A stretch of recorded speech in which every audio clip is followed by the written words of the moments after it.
This Israel-US versus Iran war is escalating to dangerous levels that are now targeted on oil fields, the economic nerve center of the Middle East. We saw today the Israelis attacking the Iranian gas processing plant in South Par, the largest in Iran.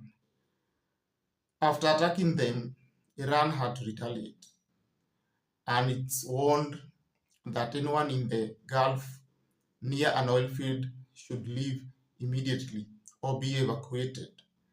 Well, one thing you need to understand is that by attacking these oil fields in Iran, the US did not raise any voice of opposition, showing that it was a strategy where the US was part of.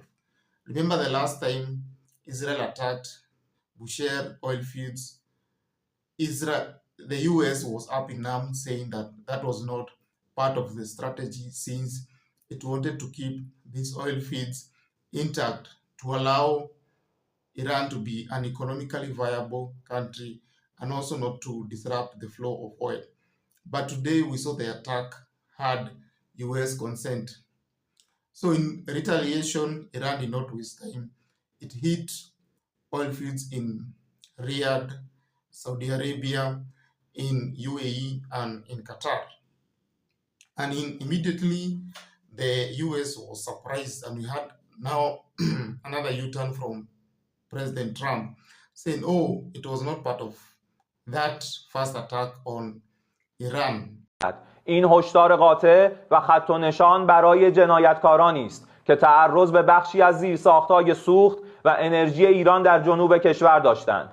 در نتیجه این اقدام زیرساخت‌های سوخت، انرژی و گاز مبدأ تهاجم در اولین فرصت در آتش می‌سوزد و به خاکستر تبدیل می‌شود. به ارتش بزدل و متجاوز آمریکایی جنایتکار و رژیم وحشی و کودککش صهیونیستی اعلام می‌کنیم. ناگزیر هستید سربازانتان را به آب انداخته و حیثیتتان را به باد بدهید.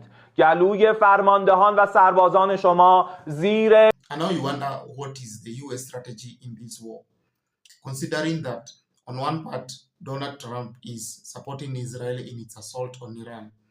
Israel is clear on its agenda to want to destabilize the country, make it uneconomically viable, and also make it less a threat on Israel, or make it a failed state like Syria or Libya. That is its strategy. But the US still want to maintain Iran as a viable country, considering that it still want to use the oil from Iran and also prevent the flow of refugees to Europe and to the US, and also militias that will come about in a failed state of 90 million people. But again, it's still working with Israel to implement its strategy of dismantling the country. And you wonder, does the US really has a strategy, or it's just responding to whatever Israel is doing? On its part, Iran, it's clear on its strategy, the preservation of the state. And it has retaliated today by hitting Israel and the occupied territories hard. It has hit Netavim Air Base in Tel Aviv, and of course northern Israel. And it also seems like it's working in collaboration with Hezbollah militias. When they fire their rockets, the heavy munitions from Iran are usually standby to overwhelm the Iron Dome and hit the targets. We haven't seen, for the first time, Israel admitting casualties in high numbers. At least more than two, the usual two. They reported 4, which is still a high number in Israel media leaks. They rarely release whatever happens to them.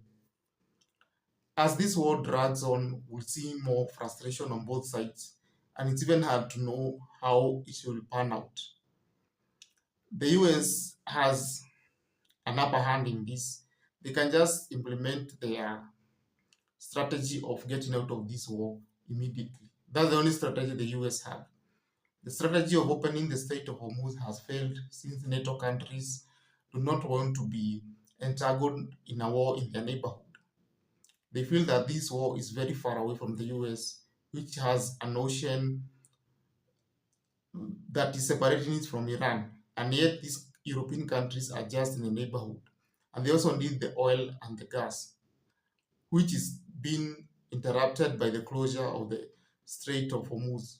So for them, they would want this war to be wrapped up, and the US should do that immediately instead of following the lead of Israel in dismantling a state of 90 million people and dealing with the outcome of the disaster that will happen. You can see what is happening in Iraq and also Syria, completely failed states that have militias running around there causing chaos and havoc. But at the same time, they are not a threat to Israel.